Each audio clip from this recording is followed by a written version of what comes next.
Szeretettel köszöntök mindenkit, ebben a videóban finom, puha farsangi fánkokat fogok készíteni, cukormentes verzióban, teljes kiörlésű liszt felhasználásával. Kisebbekre formáztam őket az átlagostól, ezért nem lesz szallagos, de ez senkit nem zavart, így is elfogyott. 1,5 deci langyos tejre lesz szükség, ennek egy részébe belemorzsoltam az élesztőt, és hozzáadtam 2 kis csipet cukrot.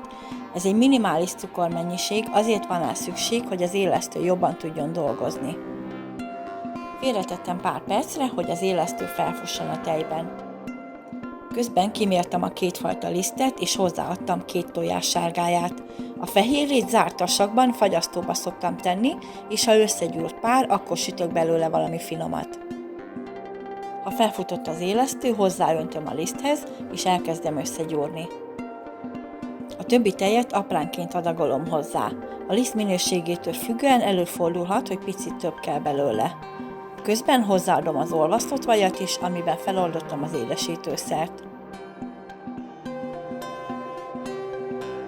Amikor jól összedolgoztam a tésztát, letakartam, és meleg helyen körülbelül 1 órán át keresztettem.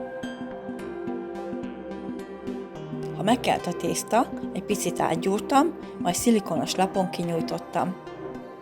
Ha szép nagy fánkokat szeretnénk, akkor legalább újnyi vastagra nyújtsuk ki őket, és 7-8 centisre formázzuk. Én most direkt kicsiket akartam, ezért vékonyabbra nyújtottam a tésztát, és 6 centis szaggatóval formáztam belőle köröket. A kiszaggatott tésztát letakarva keresztettem még 30 percen át.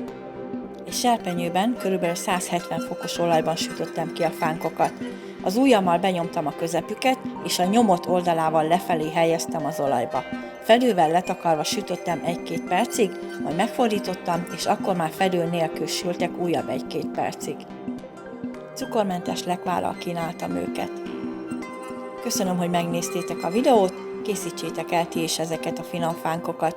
Ha kíváncsiak vagytok a többi receptemre is, iratkozzatok fel a csatornámra, így időben értesülhettek az új feltöltésekről.